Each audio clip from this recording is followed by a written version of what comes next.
Whoa, I revealed everybody early. Well, we might as well. I mean, because doing the whole laborious one person at a time thing isn't great when you're starting late as it is. So we're just going to come right at you here, all four of us at once. Welcome, folks, to part two of our journey through the Silmarillion. And in this part, we're doing the Valaquenta, which is the second section, almost like the second chapter of the compilation that is the Silmarillion. We're still in the world building stage, so to speak. Last time we did the Ainulindale, which is basically the creation myth. And now we're going further where we are going to get to know the deities, or as they're known, the powers of Arda. Our world is known as Arda. That's the physical world. And also, you know, it's also known as Middle Earth by many. And so let's get beginning here. I guess I will introduce Mr. Dutch Gradient below. Hello, all. Good to be here. Thank you for having me. Do you want your intro video? Yeah. What the hell are we supposed to use, man? Harsh language? I'd like to keep this handy for close encounters. I heard that. He's going to be our bouncer. If anyone's unruly, he'll be bouncing you out of here. And we have she's going by accredited snarkyologist is her official job title. But Anna Nielsen is joining us, who is a very knowledgeable Tolkien reader. I call her a scholar, but she denies it. So I am not a Tolkien scholar. There are people who have that as their official position, as their job, and that's not me. Oh, yeah, wow. Hello. It's... I am no man.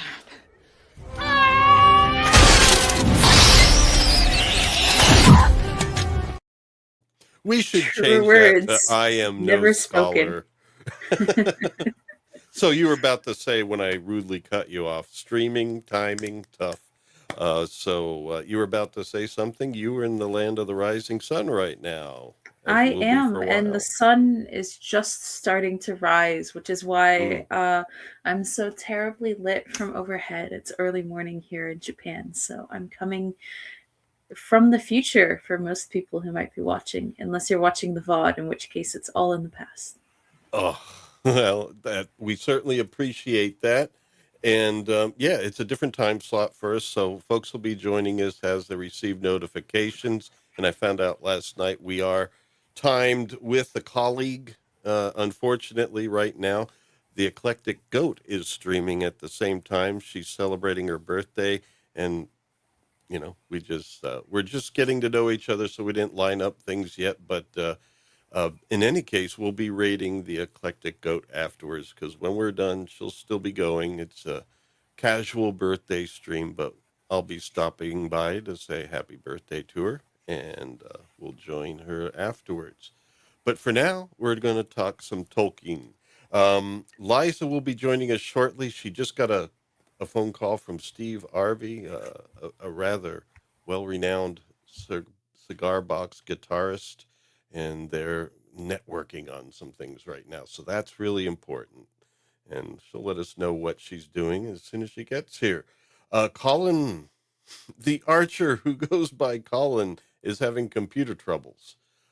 He might join us. It depends on if it ends up working or not. So it's an odd day. It's a Monday, you know, but that's all right. The Valar are here. An odd day, a red day, ere the sun rises. Oh, that's a good one. That's a good one. All right, but anyway, yes.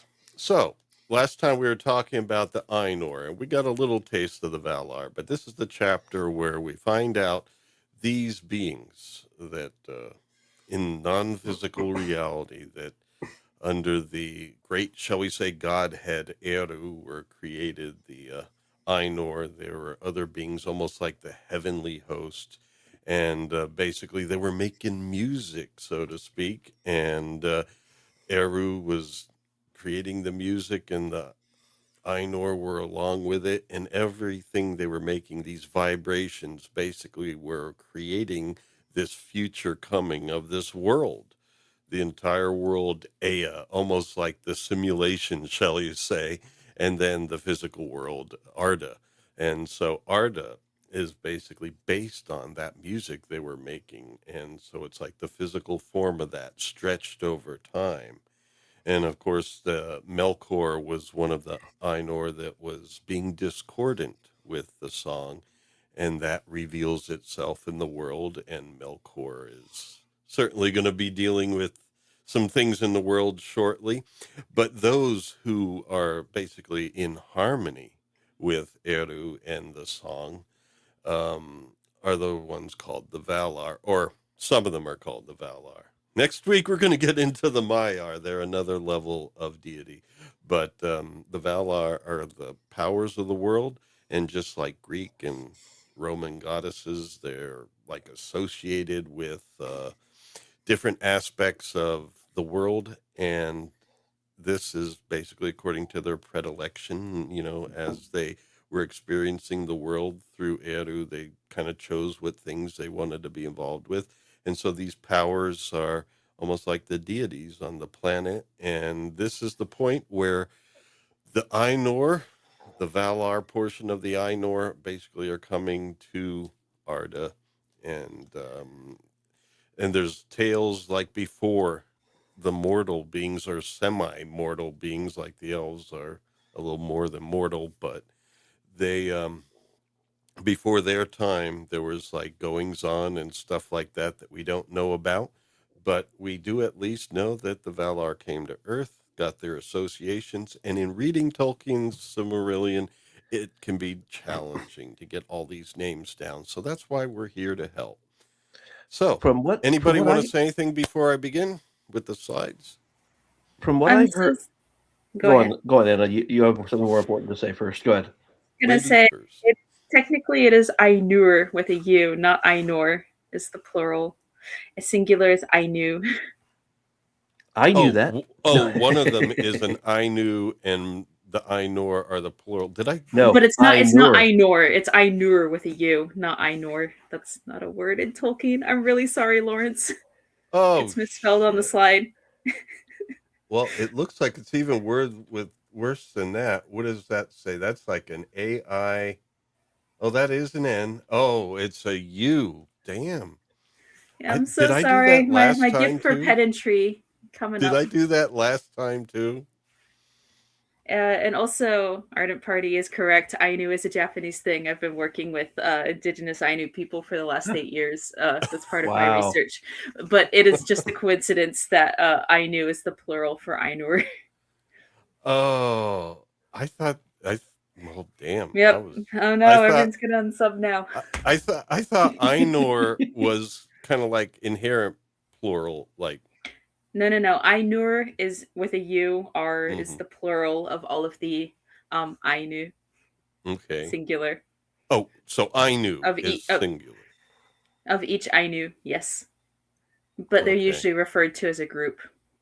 All right. But yes. Anyway, it's Ainur with a U. Well, since I did it as audiobook, I looked things up because I can't see well.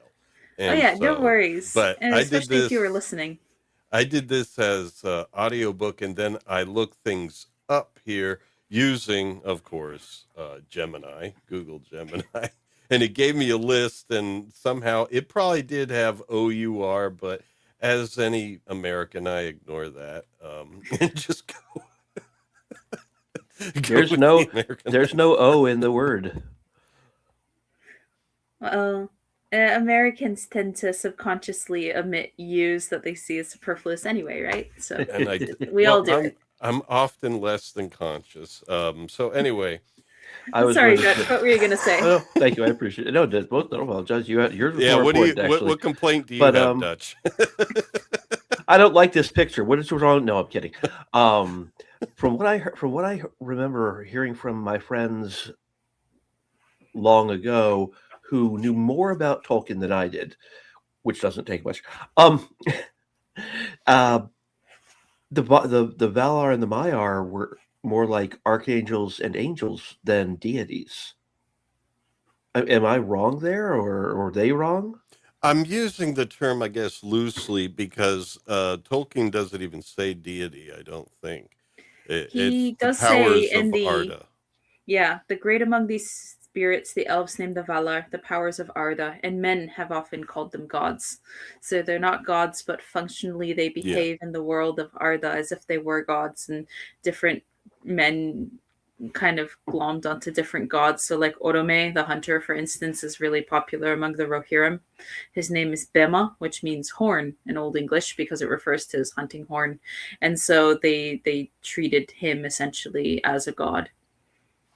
Yeah. So I'm just trying to make it pan understandable to people who are new, and a lot of times they're just called deities in fantasy worlds and stuff. So, but that's why I was asking a question and not making a correction. I was like, that's what they said. Is that right or not? Well, it's tough because he writes more. He writes in a way where he was trying to make a unique world and everything, and so I think he purposely chose to use terms that were maybe more unique, and so he does add that as an added thing, that they were treated as gods by the residents of Arda. But Tolkien clarifies that they're not truly gods. They cannot create in the way that only Ilúvatar, the one, can create. And so Melkor, of course, becoming Morgoth, was corrupted by his desire to create things. And then Aulë, the smith, we'll get to all of their names. He also had that inherent desire to create, but he was always able to subject his own will to the will of the one, the will of Eru, and his creations, like the dwarves. When he did make things, he made them always in the image of what Eru would have wanted, and they were considered more echoes than mockery. And again, if anyone ever gets a chance to read Leaf by Niggle, which is a short story by Tolkien exactly about creation, it gets into his theological background of this, of like how he as a writer and a creator feels inferior to the true architect who is God, but he feels that any artist, no matter what you're doing, whether you're writing a novel or constructing a language or painting a beautiful painting, any artist can either only make things that are echoes of that sort of divine beauty of God, or that are a mockery of it, which is where a lot of people get that quote, well, it's from one of Tolkien's letters, but how evil cannot create, it can only mock. Oh, yeah. Yeah, I've always corrupted that and actually used the word corrupt instead, because it goes along with a Gnostic sentiment, about the demiurge being not the true creator, but one that, a powerful entity to decide to create. And, actually, it came as a result of, what's her name, Sophia, creating without her consort, without her masculine partner, and as a result, the demiurge came about. So there's like all these parallels. But like if we think about ancient Greek mythology, it's not necessarily true that, all of the pantheon could be creators themselves. So a lot of times we think of these kind of powerful beings as gods and goddesses because, that's what we're used to with the mythologies of our world. But in Tolkien's world, there are more rules. So. But Dutch is correct that, I guess, truly, and in Tolkien's mind, these would be closest to angels and archangels. Archangels being the Valar, and sort of lesser angels being the Maiar and other spirits. These are very powerful beings who are here to carry out the will of Ilúvatar among his children, but they are not the creator. Thank you. I appreciate that, but that was not my idea. That was simply what I heard from friends who knew Tolkien better than I do. Well, I mean, it's none of our ideas. It's all the professor, all Professor Tolkien. Yeah. By the way, speaking of Tolkien, I shared a picture you might want to put up, Lawrence. Oh, yeah? It's a small thing. It's clean. It's just it's cute, and it deals with Tolkien. Oh yeah, I saw Swappers sent this around too. And For those who can't read it, when God was making J.R.R. Tolkien, and just a dash of imagination, oops, and pours the whole thing in. That's a good one. Cool stuff. Now let me get my slides back with its typos. Don't let him stop him. I hope I don't have too many more. I had a list of the names here, and of course you got to put in all the you got accents and stuff like that to put in. Yeah, I'm going to come after you for every single diacritic. Just kidding. No, it's good to be corrected. I mean, we're all having fun anyway. I'm not offended. Show him no mercy, Anna. We're all having fun, but it's not an intentional mistakes. But just so folks know, yeah, this is also because I do audiobooks because of a vision problem. So I don't usually see things written down until I really need to for this. And so then I do, and then it's like I can make mistakes because I'm doing them all at once and reading this 7 pages. That's what it is, 7 pages, but those 7 pages have 7 lords and 7 queens, as they're kind of called, and I guess they're not called kings and queens because the term king is reserved for Manwë, the chief of the Valar, or called the king of the Valar, and then the queens are basically all the ones that took female form, and then those, they don't necessarily have a physical form. They just take one when they want to. And when they put on their raiments, that good old biblical word, when they put on their raiments or take their physical form, they do take male or female forms. Mm-hmm. Yes, they can take upon themselves. Well, Tolkien makes it clear that as primordial spirits, as the Ainur, that they were male and female even at that point. So when they take upon themselves Fanur, or Vanna is the singular, when they take upon themselves bodies as sort of a raiment to appear among the children of Ilúvatar, among the elves especially, they never change from the sex that they are. And that Eru Ilúvatar had this in mind because it's said that in the mind of Ilúvatar, some of them are brothers or sisters, some of them are siblings, and then some of them who are not siblings are paired with each other as as partners, as essentially married couples. And so because of that, the sense of who is who and who is who is related to who's the sibling of who, even if it's not clear from whom they are born or what they are exactly, that remains pretty important because Tolkien doesn't want to have incest among his gods. No, that's or not his good. angels. No, reserve that for the ancient Egyptians, and actually, as other cultures too had that, because when we as human beings, I guess, decided. Well, I don't know that we as humans had a vote, but rulers decided, okay, bloodline is why I'm divine. And when rulers decide that, then all of a sudden you got to start concentrating bloodlines, and that even led to incest in a lot of cultures. So can you say Habsburg? Yeah. No, it happened throughout the world, but that's what happened. Oh no, that was the worst. Actually, no, they weren't. The Habsburgs were not nearly the worst when it comes to incest. They very rarely did sibling marriages. It was usually just cousins. I meant in terms of genetic damage. Even that is probably not the case. The Habsburg jaw is, it's distinctive through paintings and stuff, but there's been enough studies. It wasn't as severe of deformities as a lot of people think, but it is a famous enough example and is memed on a lot that a lot of people think it was the absolute worst of dynasties and in breeding. Well, sorry, I don't mean to be a naysayer. It's just I like when you study something and then you hear something that's not quite right, I understand the urge to try and set it straight, and so that's always good. It helps us learn. And I appreciate being corrected because I don't want to go around saying the wrong thing all the time. I'm like, okay, now I know better. So thank you. Yeah, it's just you usually don't because most people just go on, yeah, Habsburg, sure, whatever. But yeah, if you go to, there have been a lot of calculations of the inbreeding coefficient among the Habsburgs at different points, and it's not as bad as some. Anyway, getting At off least of the inbreeding. depictions of Akhenaten, who was Amenhotep IV, show that he was pretty deformed, and so. But Yeah, this like guy this was guy. not. Look at him. Manwë Jeez. was actually a dashing guy and all that. These are AI, folks. These are not from any artist that exists.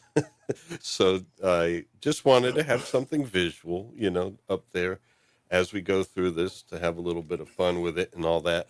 And it helps remember because Manwë he was mentioned in the previous section. The Aina Lindale mentioned three of the Valar there, Manwë, Ulmo, and Aulë. And he is the king of the Valar. That's the word used there, but I guess you would say chief of the heavenly host, so to speak, would be another parallel. But once again, they don't always take human form, but when they do, he's male. And he's considered to be the leader because he's the one that knew Eru's intent the most or seemed to understand it the most. Eru being kind of like the formless creator that made everything in this universe, basically. And so this is a name to know. He's associated with the air, the clouds, the wind. Basically, he's an air nomad. And so... Except he doesn't travel around. He stays on Tanaketl on top of a mountain. But yes, he's associated with seeing, with eagles, which is why, and like Lórien, who later becomes Mithrandir, Gandalf, has a lot of different names, is a Maya associated with Manwë. And so that's why, and then whenever the eagles come in Middle Earth, the great eagles, the talking eagles are kind of heralds of Manwë and are associated with him. And that's why he's often paired, because his wife Varda, the Lady of the Stars, the elves call Elbereth Gilthoniel, and they love her more than any of the other Valar. She's associated with hearing and being able to, like, basically perceive anything, any sound that's anywhere in Middle Earth.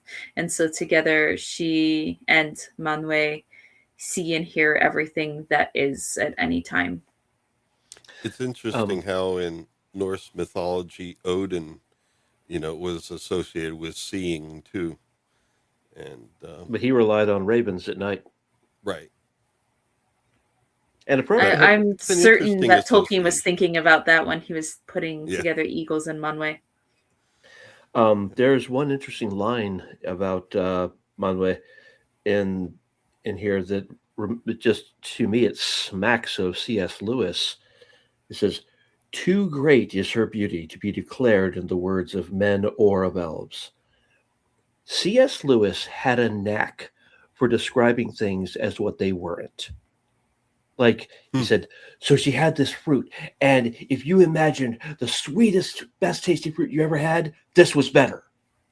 Well, okay, that'll do what it isn't. That didn't tell me what it was. And that's kind of what this line says. Like, she's so beautiful, we can't say how beautiful. I'm like, okay. Oh, what is that called? Oh, man, my memory is going for me when things are described by what they are not. The apophatic? No. You got to know, Anna. What's that word? I'm not sure what word you're going for. Sorry. Like when you describe things by saying what they're not. I think it's called apophatic. But... Anyway, that's what that line reminded me of. Yeah. But in any case, it's one of the philosophical ways of describing things. Like if you can't say what something is and you're trying to conceptualize something, You say what it isn't, and you kind of eliminate what things are not until you It's finally get to correct, what by it the way, is. Lawrence. It is apophysis or apophatic. There we go. Thanks. Man, sometimes my memory fails me. Sometimes it does not. Folks, if you are in the chat, I'm sorry if I'm a little slow in sharing your thoughts with us, but usually Liza is able to do this right now. She's on a very important phone call, and she'll be joining us shortly. Common people, what's up? Manwë's always. Mm, yeah, I think Tolkien described him as uh, a young Michael Bolton as well. All right, now we have Ulmo. Um, sorry, I'm just kidding with this. That's one of the things Elwood spat out. Here, this one's Wow. better. This one's better. But anyway, Ulmo's associated with the oceans and waters in general, and the elves that have a very, as one of the first sentient creations on Arda, or probably the first. They were the first humanoids, right, Anna? The elves, Yes, and they're the but first children. and they really loved the water and felt kinship with it. So Ulmo is special to them as well. Although they, like everybody, these names that you're getting now, there are other names, and I do list some double names coming up because they're used more interchangeably. But these names are names that the men would not know unless I don't know. This would be like for those elves, the high elves. Largely, these are the names they would use. But basically, all the races on in Arda had their own words for things, and so sometimes you get double words. But Hmm. there's Ulmo. We mentioned him last time. And then we have here Aulë, who is associated with crafting, artisanship, also rock and earth. Rock and Um, stone. yep. And also, I'm trying to remember. I'm basically reading things again, but I remember in the past there was some interesting things between some of the Valar, the association of trees and rock and stuff like that that comes up eventually, like when the Ents were created and all that. But the thing is, once again, my memory is failing me. So as I reread things, I'll get to know them again. But wasn't Aulë also associated with? He wasn't like a lover of trees, but he was somehow associated, I think. It would be in his wife, Yavanna, the giver of Ah, yeah, fruits, that's because it. I she's knew. the one who is connected to all things that grow in the earth, Mm-hmm. including trees. And so she is most closely associated with the Ents and their coming forth, and their role as sort of shepherds of all of the forests of Middle Earth. But also Oromë, the hunter, is very closely Oh yeah. associated with forests and trees because he loves the forests, and he hunts all evil beasts that live in the forest, and he was the last to leave Middle Earth when all of the Valar fled to Valinor when they abandoned Middle Earth for a Mm-hmm. time, and he would go back to Middle Earth and hunt, evil creations of Melkor and try to clean out the forests. So there's a number who really like forests and trees. Yeah, I'm doing the lords first. I probably should have mixed in uh, the female partners too, but some of Especially them since his had part, partners, some of them didn't. They weren't well, all especially paired. especially especially since Aule's partner is with us on the chat right now, or in the panel. I mean, Oh, well, that's yay, Yavanna. Vanna. Yeah, Vanna. So anyway, but I remember that story because there was like some disagreement between him and his wife, basically about the Ents and the trees and everything, and a little bit of conflict, but nothing they couldn't resolve. But anyway, yeah, the aforementioned hunter Oromë also has this big horn, the Valarama. It might have it might Valaroma, have excuse me. Valaroma. It might have Yeah. had a slightly different shape to it, perhaps. But yes, Oromë is one of the lords who is associated with war, especially war and conflict. Not quite the same as Tulkas, who is also associated with like fighting and Yeah. feats of strength. But Oromë, he's a hunter, and he also is associated with horsemanship because he has a sacred horse, a primeval horse, Nahar, from whom the Mearas, the sort of lord horses of the Rohirrim are said to be descended from Nahar. And it was actually Oromë who discovered the elves because the elves had been created along with a lot of the children of Eri Luvatar, but they had been left to sleep while the world was being healed from some of the marring of Melkor. Yeah. And so when the elves first awoke, it was Oromë. Well, it was actually Oromë's horse who discovered them first. And there was no light in Middle Earth at this time, but there were sparks that were cast from Nahar's hooves, and his whinnying alerted Oromë to the fact that there were elves that were waking up under the trees, not knowing anything, basically like children. And it was Oromë who spoke to them first, and then took the news back to the other Valar that the first elves had awoken. And then many of the elves traveled to Valinor, but not all of them did.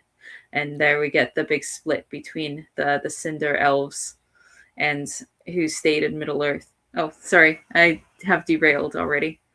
No worries. I mean, this is the thing. This is like reading Tolkien, and it's like, okay, let's read that again, and try to, that's why the Silmarillion is hard for a lot of readers. We've got quite a few of these Valar are associated with horns. So Oromë has his horn, the Valaroma, which he uses to basically to strike fear into the hearts of the evil beings that he's hunting, and he also uses it to kind of call down lightning.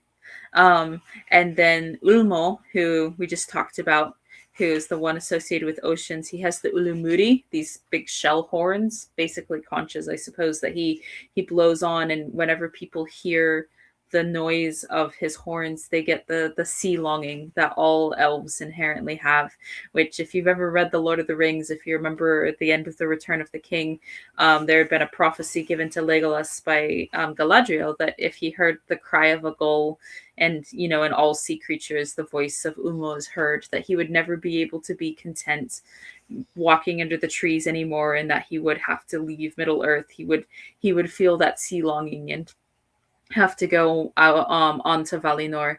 And eventually in the Return of the King, at the time when they're in Gondor, in Minas Tirith, he hears and sees a gull, and then he knows from that time forth, even though he's a wood elf, he's of the kingdom of Mirkwood, really, but that he'll never be able to be content there anymore, and that with the rest of his kin he'll have to leave Middle Earth forever. Anyway, that's technically the voice of the horn of Ulmo. And that was brought into like the Minbari beliefs in Babylon 5, going off to sea, when you felt like there was nothing more in this world for you to learn or to, well, maybe not learn, but so much do or to serve. You go off to sea. But kind of like a loose,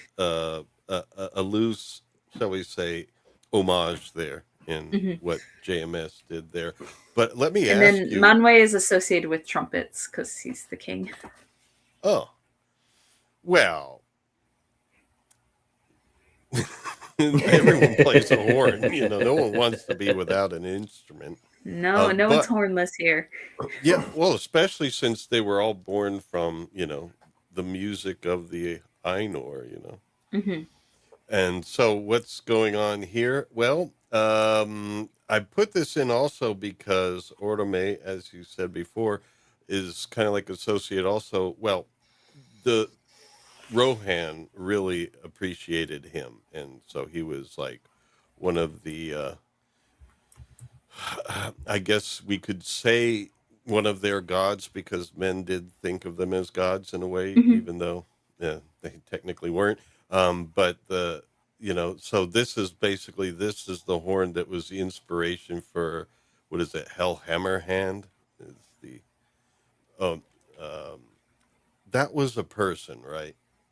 Yes. Yeah, but there was Helm Hammerhand he was had a the horn 10th king too. of Rohan. Yeah, he had a horn too. Yes, he did. It Yeah, was his so horn. Hopefully, none of you all saw the War of the Rohirrim. Don't worry about that. Yeah, God. Yeah, Helm Hammerhand had a horn with which he during the siege of the Hornburg, um, he had a great hunting horn that he would use, that he would blow before he would go out and stalk the enemy camp, and would take out many of the men of Wulf, son of Freka, who was the one who was besieging the fortress, and his horn would strike fear in the hearts of people. And there's kind of a rumor that went around that he was actually sort of Oromë reborn, and that the horn he was blowing was in fact the hunting horn of Oromë, the Valoroma, and that he couldn't be killed, that Helm Hammerhand was something like a god. So a lot of what we're mentioning is beyond the Valaquenta, but we're just making these associations because the more you hear them, the more it fits together, and the better your memory will be.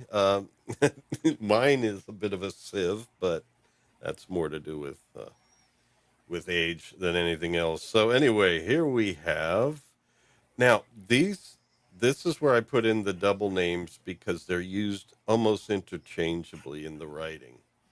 Namo is the entity itself, and Mandos is the location. It's kind of like the place where, at least elves, when they die, they go here. It's kind of like their afterlife, but they just stay here in Mandos until the end of Arda.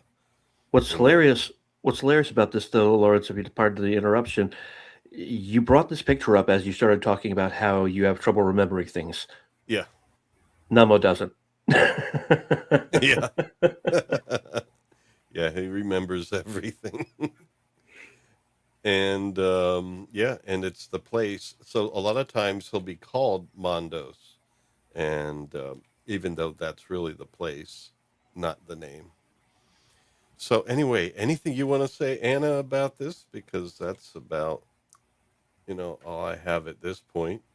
Now I'm not sure he looks anything like this. This is of course He looks a AI. little dark Lórien in this. A little?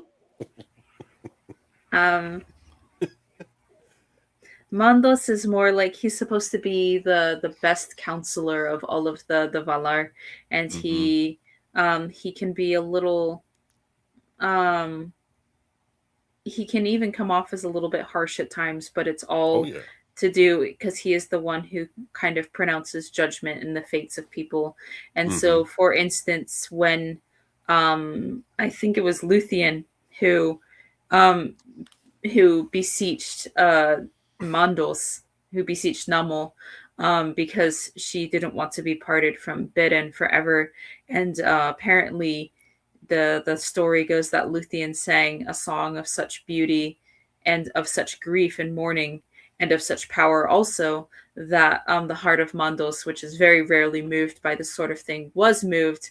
And Mandos was like, I will consult with Eru Ilúvatar, and we will see if there is some sort of exception that can be made for some of the children of the some of the firstborn children, some of the Eldar.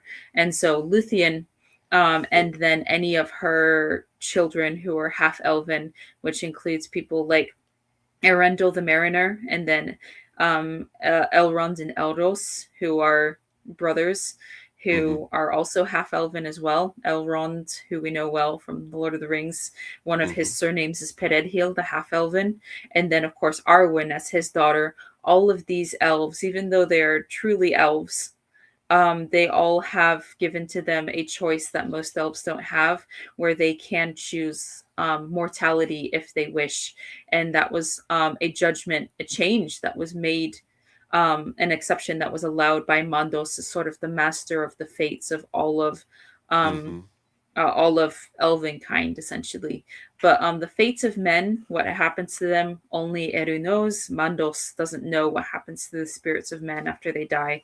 And so when Luthien died, she basically ascended to a plane beyond that of Arda to be with Beren. And then Elrond and Elros. Elrond was one who chose immortality of the elves, and Elros, his brother, was one who chose mortality of mankind.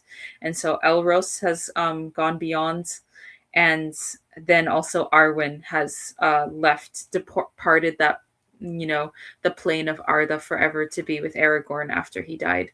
Anyway, and all of that was the sort of decision that Mandos could make after consulting with Eru Ilúvatar.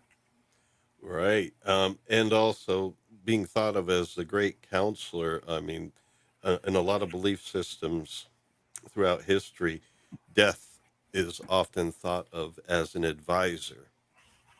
And so it's like when you realize your mortality and truly think about it, and instead of just trying to ignore it, which is what we often do. And a lot of times you have to keep living and, to keep your mind straight to do what you got to do. But you got to now and then remind yourself about death is one thing that will happen. And, and that's where you could really kind of focus yourself more and not get too trapped into, I guess, daily life and focus on what is truly valued in life in your limited time. And so I just find that to be a great parallel there, with death being a counselor, like as an advisor. But really, you're advising yourself if you think about it the way I'm talking about it in life. But it's just that existence of death is the catalyst for introspection. But in any case, I guess we'll move on. There's another one. A little bit of a Babylon 5 reference. Because in Babylon 5, this character actually is named Lórien. But in Tolkien's writing, it's Ulmo. And Ulmo is associated with Lórien, which is the place of dreams. And so there we go. That's more of the AI version of them. But once again, Lórien being the place of dreams and Ulmo being the Valar associated with it are sometimes used interchangeably. It's kind of funny that I'm just like, why are these two? I guess because they are associated with places that are part of the world. They're the ones that sometimes, the names and the place they're associated with is used interchangeably. I don't know. I guess it's just kind of like cool stuff when building a world and legends and your own mythology. It's like just having certain things like this are just like added things that just make it seem more like a real mythology. But it's not From even someone's imagination. it's not even interchangeably. It says they are most often referred to as Mandos and Lórien. Yeah. They're named for their domains more than anything. Yeah. And a lot of people will be like, Lórien, don't I know that name from somewhere? Don't they call Lórien Lórien sometimes? And yes, they do. Lórien means dream, of course, and refers to the realm of Ulmo. And Lórien, Loth means flower or blossom, more technically. And so Lórien of the blossom or dream flower is the meaning of the kingdom of Lórien as it was named when Galadriel and Celeborn made it their abode. Yeah, I mean, all these things, like when the stories come up later as we go, remembering who these people are is kind of important in appreciating them. But is there anything at this point, that we want to say about, I guess, Mandos and Lórien that Just that since both Ulmo and Namo are called the Fanturi, the Masters of Spirits. Both of them. So Mandos is the one who represents counsel, judgment, and wisdom, together with Manwë. And then Ulmo, in a way, represents, sort of dreams and revelation. Because, well, he's, the master of visions and dreams. Of course, in Middle Earth, dreams are very often highly meaningful. And so, while it may not seem that important at first, dreams are a way through which a lot of information, or a lot of times the will of Eru Ilúvatar, is revealed to various of his children, to elves who take dreams and prophecy very, very seriously, and then to men as well. And so you think of people like, the men of Gondor, for instance. Aragorn, of course, is one of the Dunedain, receives many meaningful dreams. He's also a king, and so he takes his dreams very seriously. But even someone like Boromir will have dreams and will take them very seriously as well, will tell these dreams to people and will act accordingly. And these all are said to come ultimately from Ulmo, from Lórien. Wow. Yeah, it's deep, folks. And as we move on, we have our last of the lords, and that is Tulkas, who's a bit of a wrestler and likes, shall we say, feats of physical prowess and ability. Now, in Greek mythology, Hercules was a demigod, part human, part god. In this, it's pure Valar, so don't let the imagery completely fool you, because it's not the same thing. There may be some inspirations, but they're not the same thing. But Tulkas also felt a kinship with Oromë, I believe, the hunter. And he actually, when there was conflicts with Melkor, Tulkas a lot of times would be, I don't know, I guess the one that would get angered and do something about it. Well, the others Tulkas would think is about it. prophesized to face Morgoth in the final battle. Tulkas is going to fight him in the Dagorath, the final battle at the end of time. Although Tulkas is not going to be the one who ultimately defeats and binds Morgoth forever, binds Melkor forever. So people are like, does that mean Tulkas loses? Like, does he die? I don't think that's going to be the case, because the Valar will all be renewed. But Tulkas's role as a combatant is talked about. Yeah, so that is interesting. I guess the thing is, we never really can know, because as it is an artistic creation, it's like,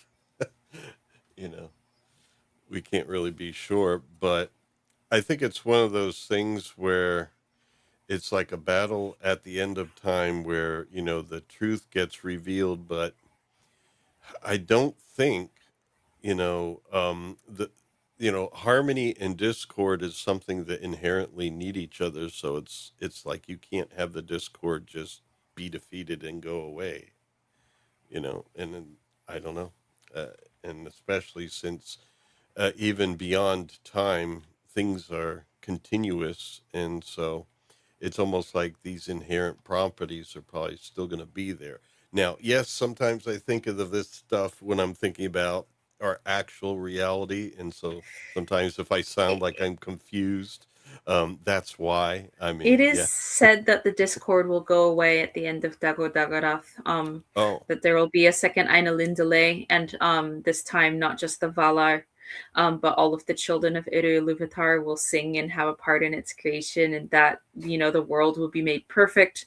The burden of Arda, the weariness, will be lifted from the Valar, and that all of Eru's children, including the dwarves, will now become truly his children, and that the world will be renewed and be made perfect. And so in theory, at the end of time, with this after this sort of final battle, there will be no more discord in the world, and the shadows of Melkor will be banished forever.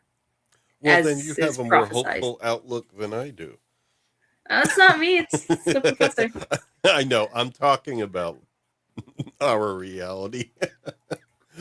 That's what I say. It's a lot of times I mix the two and then I start, because I look at these things as insights into our own reality. And I think that even if it wasn't his intent to try and describe our reality more further, I think his intent was greatly imaginative, but inspired by his faith as well.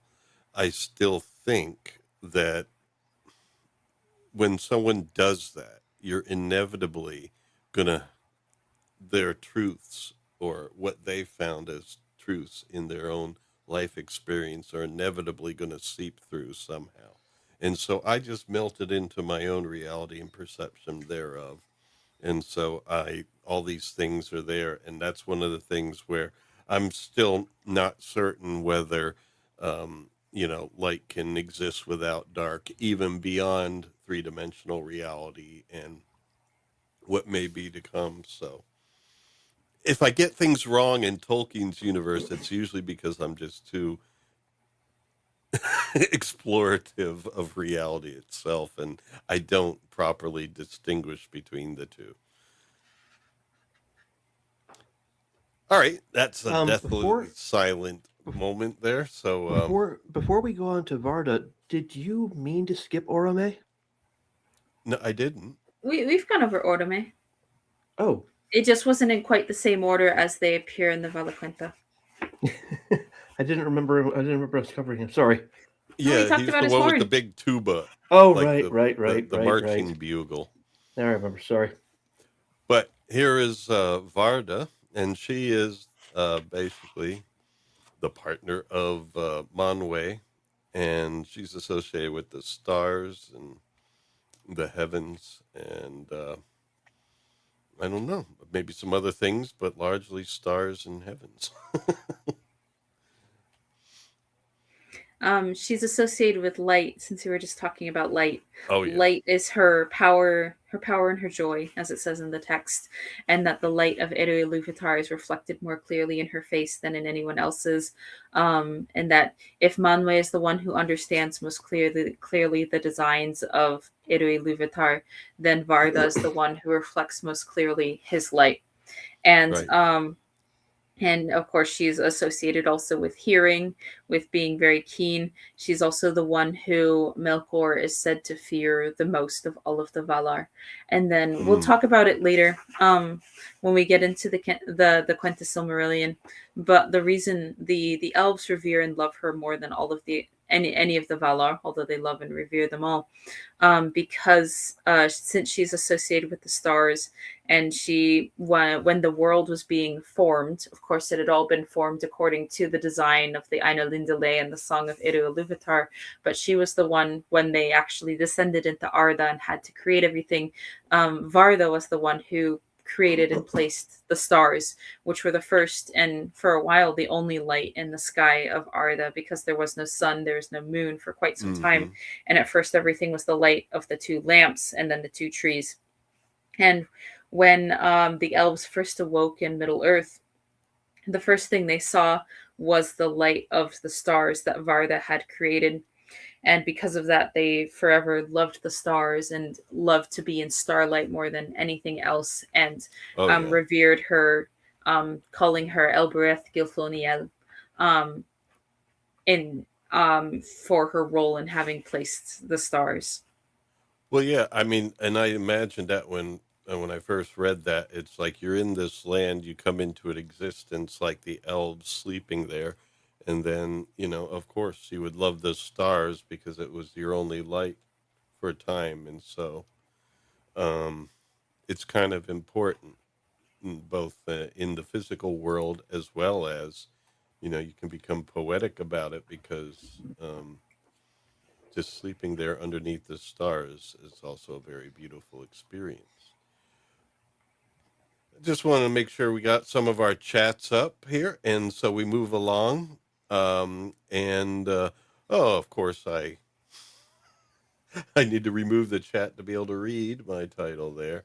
But thank you, DJ Play Nice.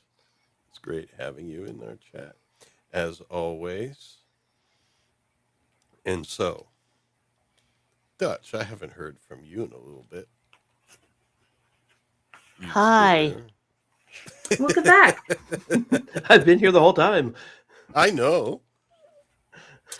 But it's yeah, it's Yavarda. Yeah. From behind now. We're seeing your face, but now we see your back. So now we're getting into, shall we say,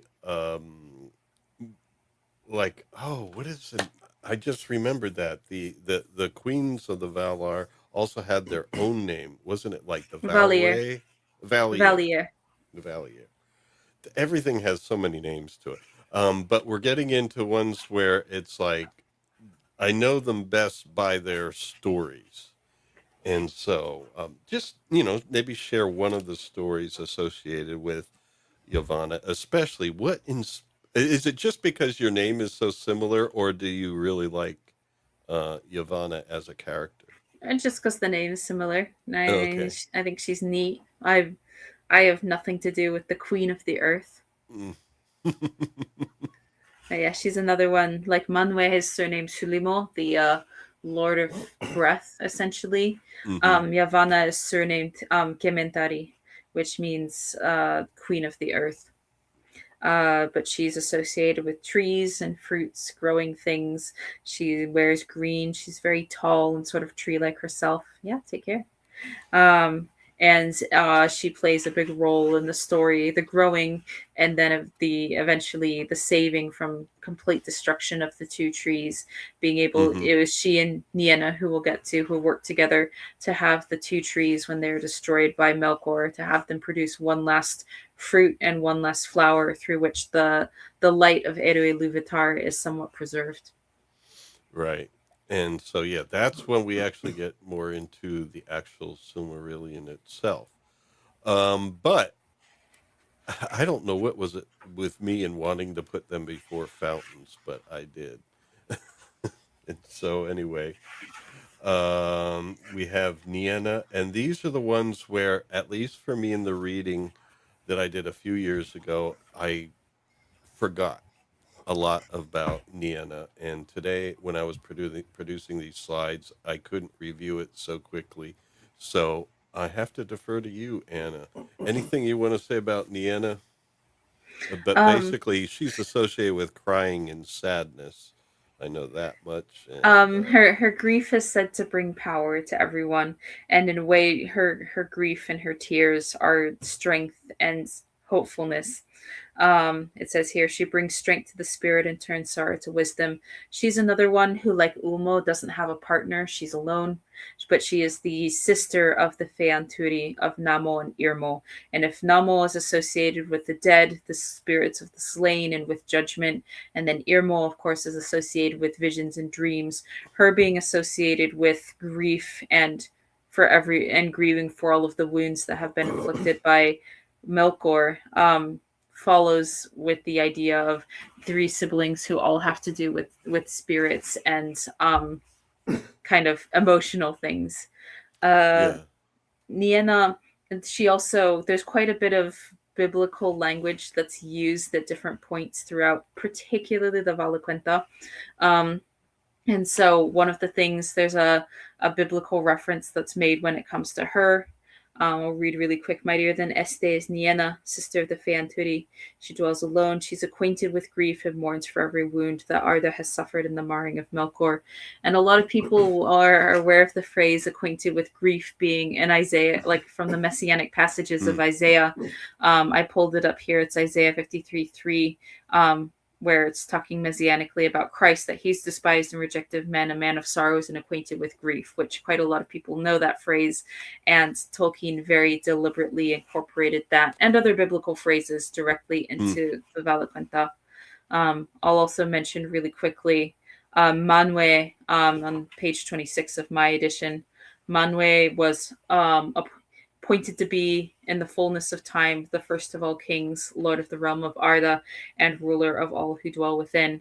And of course, the phrase fullness of time is used by Paul in Galatians to talk about the time at which the children of God could claim their promised inheritance. And so using fullness of time to refer specifically to a lawgiver, to judgment, because the Galatians 4:4-5, when the fullness of time was come, God sent forth his son, made of a woman, made under the law, to redeem them that were under the law, that we might receive the adoption of sons. And so fullness of time being used to refer to Manwë as kind of the Lord of greatest judgment is also deliberate on Tolkien's part.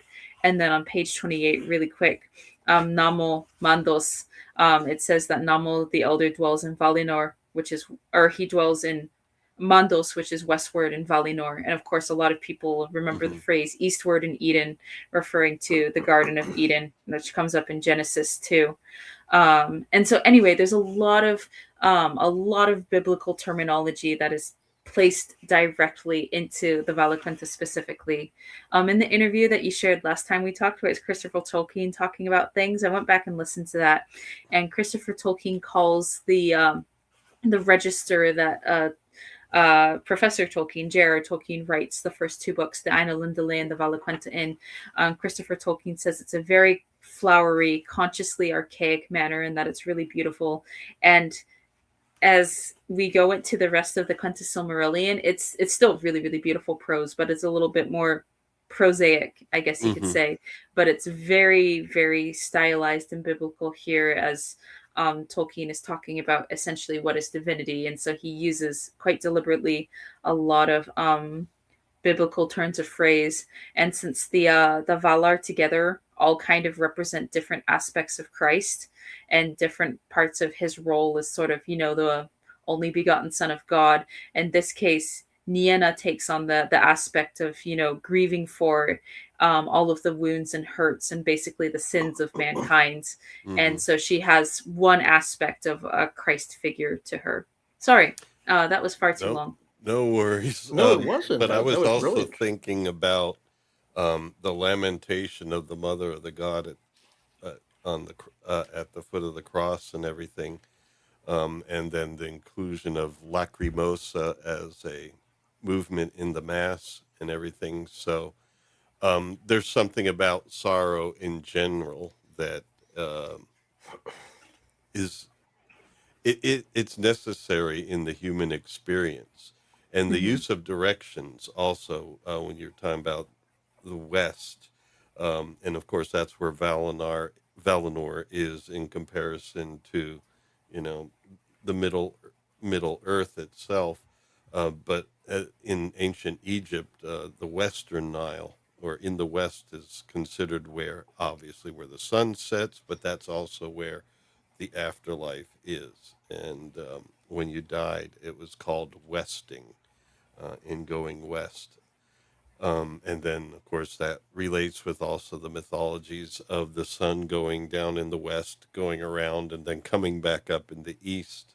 Of course, in a lot of the ancient cultures, it wasn't certain, that what the earth was, and but there was the knowledge of the round earth was even evidence in some ancient times, but then forgotten later in the medieval period. But anyway, I'm wandering on too. But she also is not just the one who grieves for others. She visits Mandos, and as the story says, she brings strength to the spirits who are waiting there. Doesn't she stay there and most of the time? When she visits, she goes there instead of Valimar, because Valimar's just a little too happy for her. You mean Valinor? No, Valimar is the city. Valimar is the capital city of Valinor. It's the city of bells. It is pretty happy. But she brings strength to the spirit and turns sorrow to wisdom. Yes. Well, Valimar is actually a place. Well, that's what we always do. Pretty much our wisdom comes from, hard grieving, hard experience, So. But yes, you caught on that west is of course very important in Tolkien's writings, and that going west of course, Annie Lennox's song "Into the West" won an Oscar for The Return of the King. Such a good song, that. But that sort of westward longing is captured throughout all of Tolkien's works. There's a really long poem in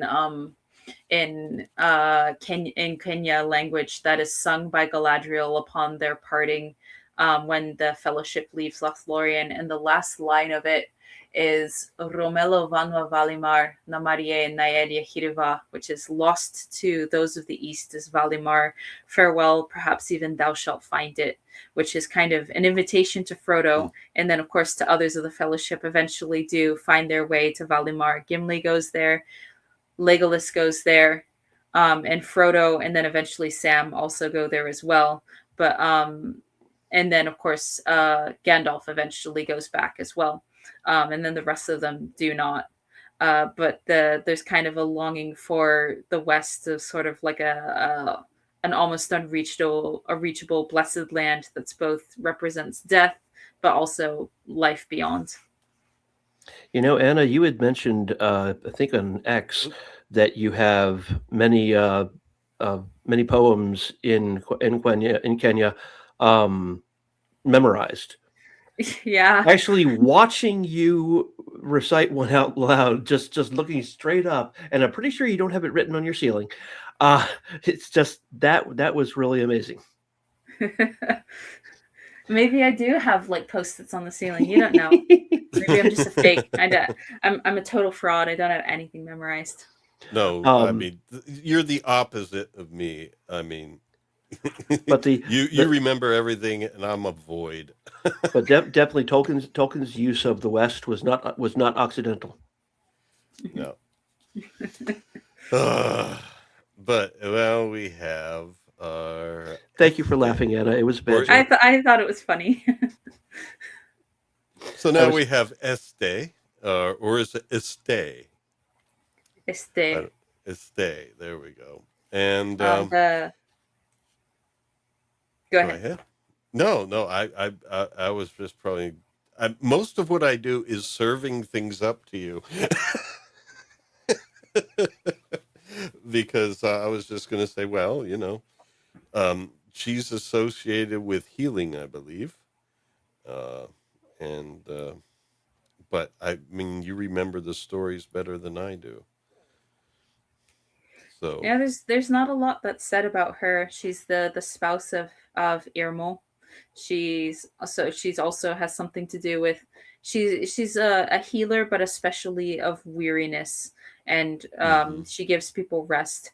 And so her role, I mean, she can give rest to the children of Eru Ilúvatar as well, but her main role is so Lawrence, you said earlier you were talking about how the Valar are Ainur who have entered Arda, who have entered the world of Middle Earth, and having entered, whether or not they're wearing a Vanna, whether or not they've taken upon themselves, bodies at any given time, now that they've entered Arda, they cannot leave.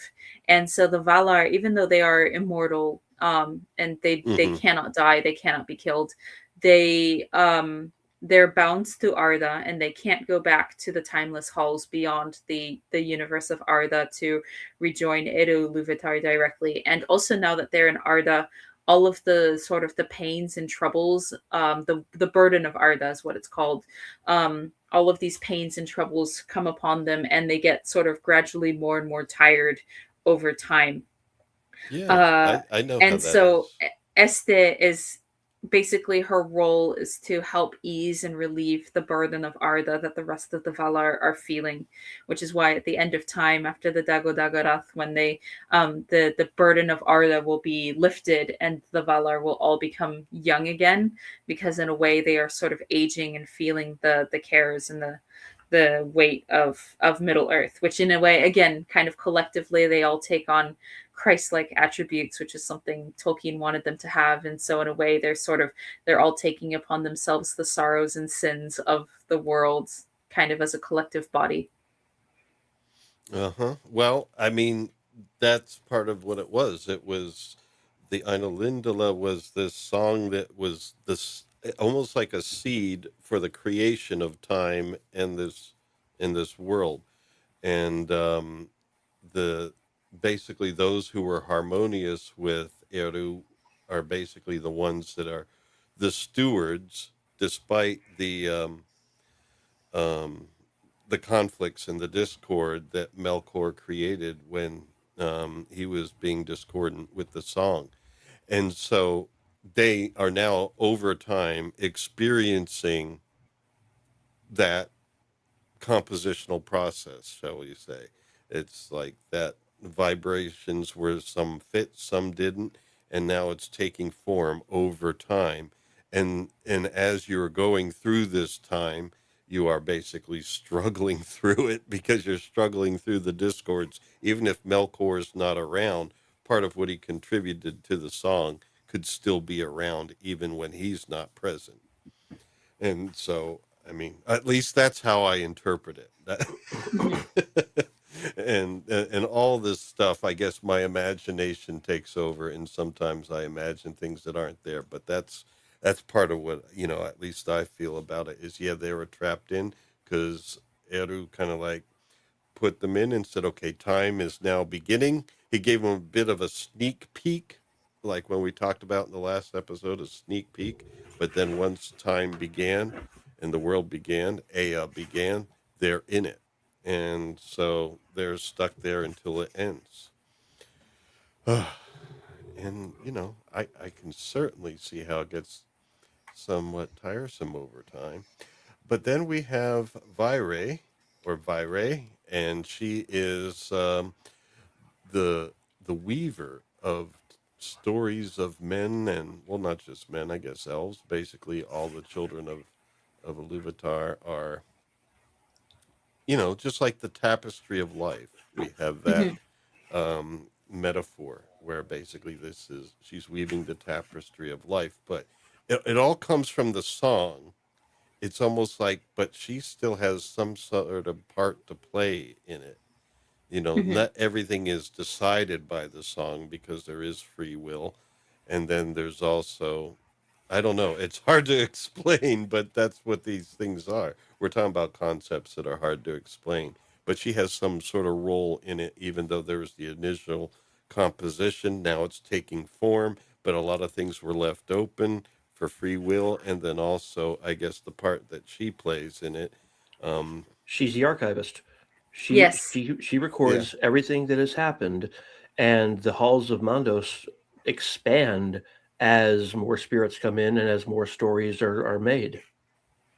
Yes, I was also going to say that Vairë is kind of the god of historians, essentially, and on keeping records and the importance of it. And so any historian in Middle Earth would kind of look to her as the, primeval example of keeping records of everything. But of course, she does it all within tapestries. And I'm sure there is some Norse connection as well. Is it the Norns who weave the the threads of fate, essentially, but they don't create fate exactly. They just weave it, and they make some decisions about when things get cut. Yeah, it's funny, so there though, is some decision making there, but it's not like she decides fate. She is more of the historian, but there are points where her input is a part of it. But are the actual tapestries she's making or webs? Because it literally says that. No. I was asking Anna. Oh, excuse me. Web in this case I was just offering textile. that because. Thank you. I wasn't sure. Yeah, I was just including that because that's kind of like the parallel we see in a lot of our mythologies is the tapestry. Yeah, no, it wasn't anything you said. I didn't want you getting the wrong idea there. Okay. But yeah, as a weaver, I think that's it. I mean, the web, it's an interesting thing in of itself, but I think this implies a little bit more order, I guess you would say, but we're still thinking poetically here when you think about webs or tapestries. It is still thinking poetically. So, and she's not weaving a wicked web either, because she's not trying to deceive anyone. No, no, but Must be an interesting lady to meet. Now we have here Vanna, because I missed the accent. Damn it. No, it's there. It's just the it font just looks more showed like it up kind of yeah, weird. it looks more like an apostrophe. But anyway, Vanna, But again, associated this with is flowers and birds and all the beautiful happiness. but again, this is just another example of Tolkien using names that are just too similar to each other. You've got Yavarda, you've got Vanna. It's like it's just they start to blend in the mind. Vanna's the younger sister. I mean, I that's know. why they sound similar. I know.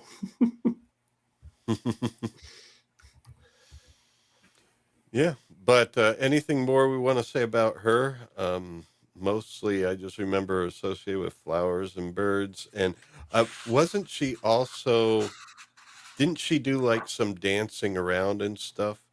Like A lot of them do dancing, but yeah, she's that though. Nessa also is associated with dancing, but Vanna is associated with youth and young things. She's the ever young, Mm-hmm. so she's I guess spring is her thing, spring So she'd and be growing, in which is why Valamar. she's She'd be in Valamar really yucking it up.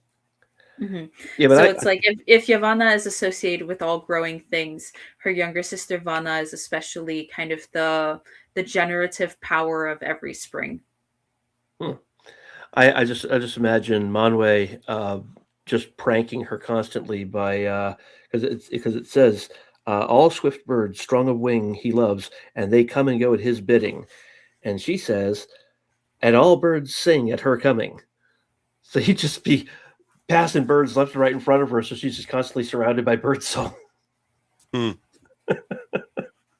It's like the birds don't have a choice. They have to sing at her coming. She can't stop it, and he just sends them right around her the whole time. It's like, would you make them shut up? I'm trying to think of something here. I wanted to go back. Yeah, Nessa. I'm wondering. I should keep it to myself and just not broadcast my wondering. But no, what the hell? I already talked about it. So I should probably say Nessa. I'm wondering if that has any relation to our word nescience, meaning, the lack of knowledge. No, probably not. Nessa doesn't have a strong connection with either knowledge or the lack thereof, so probably it's just coincidence. But You knew Nessa someone is, named of course. Vanessa. All right, so we're getting towards the end here, but we now this lady is often associated with the deer. Yeah, and she's the one who delights in dancing. Mm-hmm. Yep. Now among others, and now she's the wife of Oromë, right? Mm-hmm. Yep. And she's often associated. No. Sorry, she's the sister of Oromë. Yeah, Sister. she's the wife of Tulkas. Oh, yeah. That's the two I was thinking about. So that's why Tulkas is so friendly with Oromë. Mm-hmm. He's dating his sister. He's married to her sister. Oh yeah, well, I just want to ask: is she administering like a nose drop to I don't the deer? know. Yeah, I just said that. I said, give me Nessa. I forget what I asked her to do with the deer, but it wasn't that. But it was close enough because I guess it's trying to have her feed the deer. I don't know. But anyway, anything more we want to say about her other than, the wife of Tulkas, sister of Oromë? She's just kind of associated with sort of the feminine wild, I guess you could say. If Oromë is the masculine wild, she's also like agility and youth and speed, but like the sort of feminine version of it. So I guess her closest parallel would be Artemis. Mm-hmm. Yeah, huntress.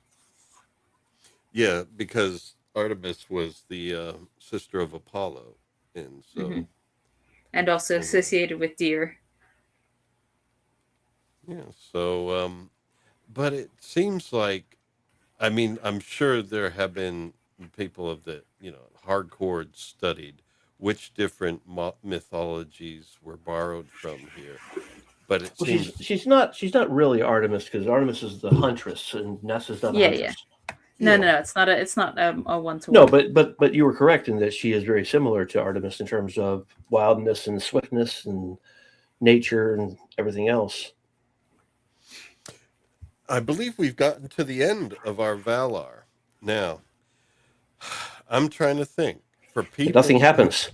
yeah, but will nothing, well, it is an introductory section of the book. It's short and it introduces these people, but the thing is, like, even me now, I mean, of course, it's been a few years since I read, and I forgot so much. And and in just reading the listening to the Valequenta for today, I was like, oh yeah, that's right. Oh yeah, that's right. And then still I forget things like Nessa, Niema.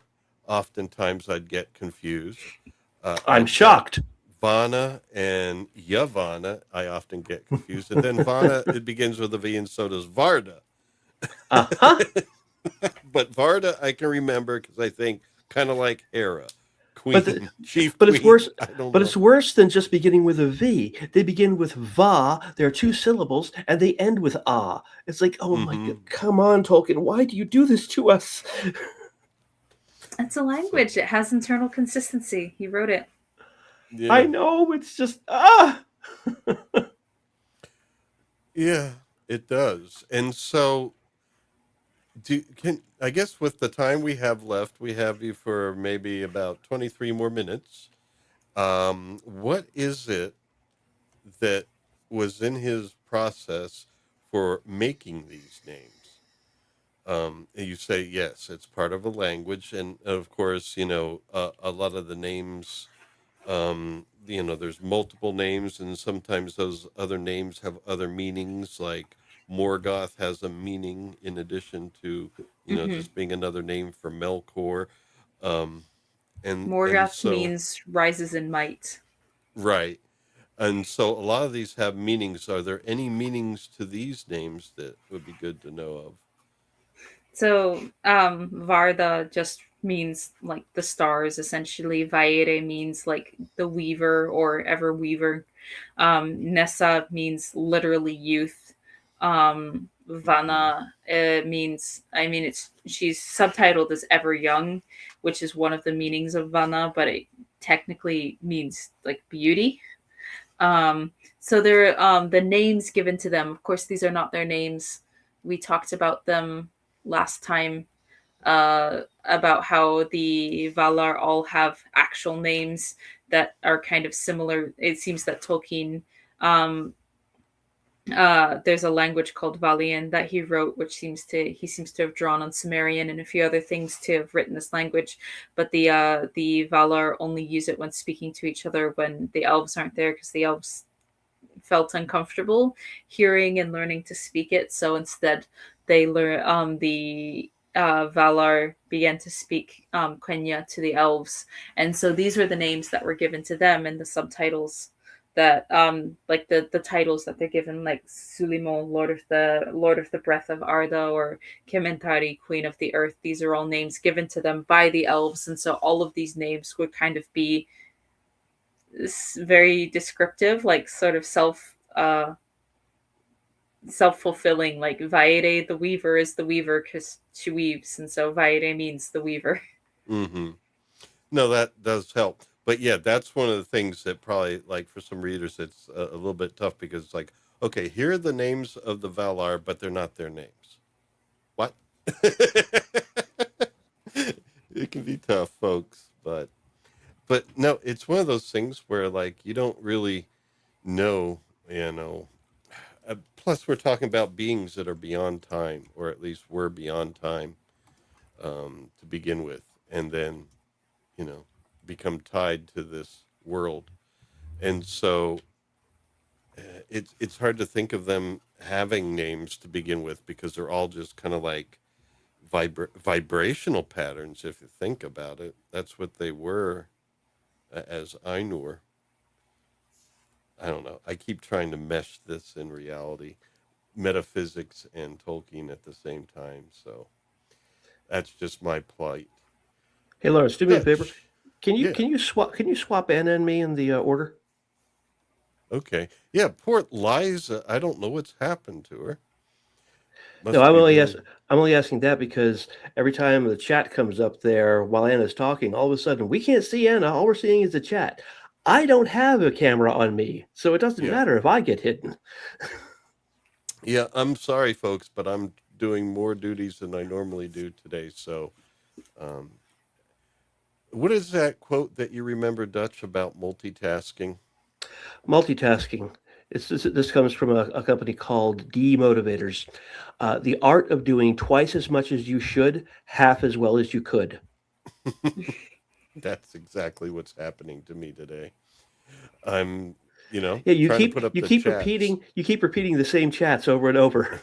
Yeah, that's because I can't actually see them. I see the avatars and I know I trust Scott, so I'll put Scott's chat up.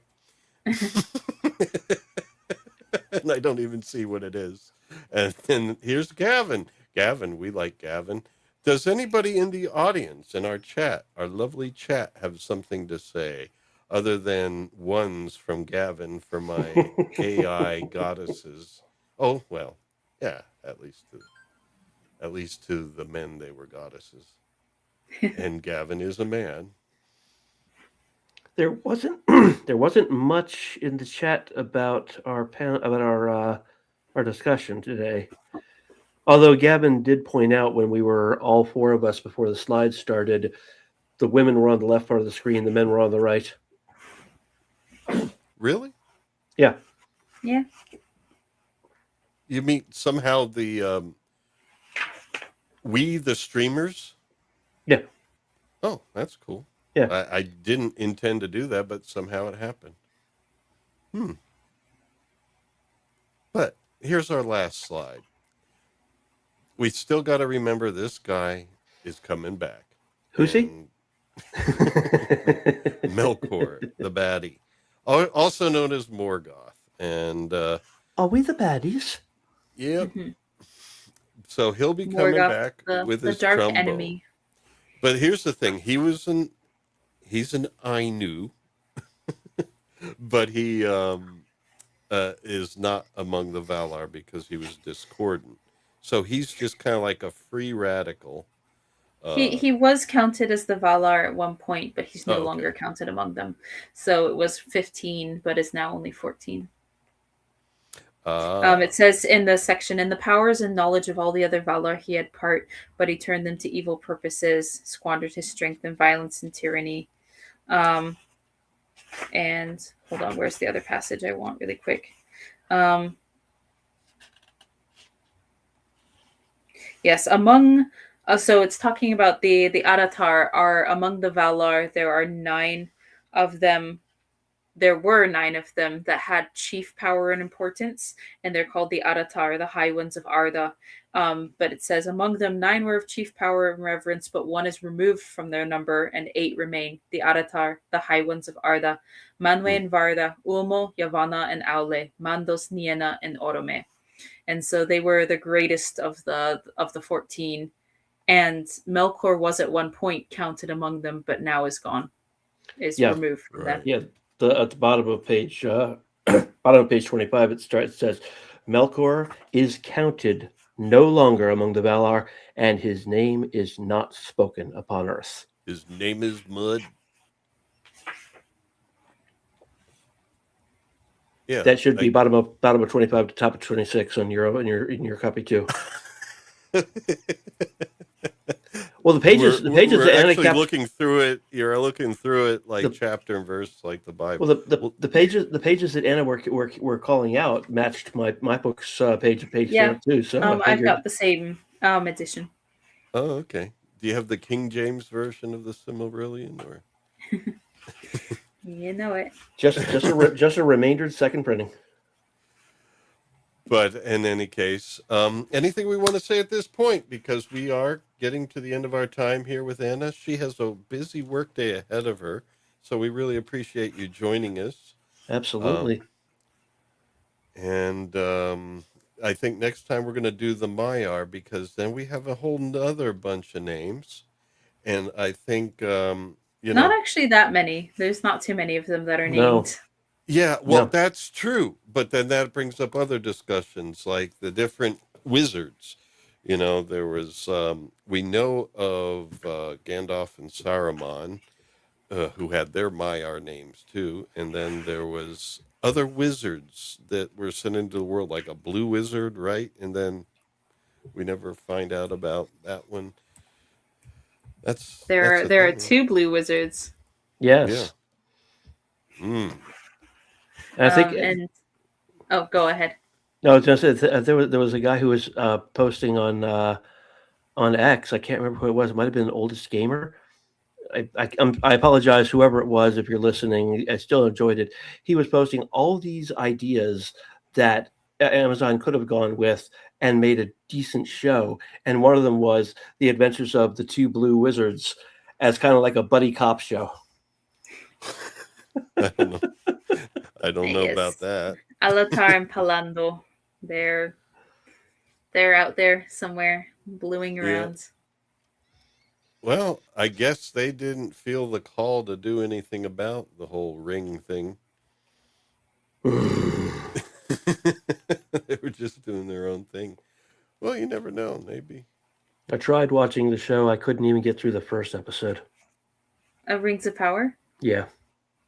Well, there's a season 3 coming. You have time to get caught up on all the episodes before it comes out sometime this year. Yeah, I'll definitely not do that. The plan is we're going to go through these stories, but by the time it gets to fall, whether we're finished with these or not, I would like to do some Lord of the Rings and the films. And, it's been 25 years, something like that.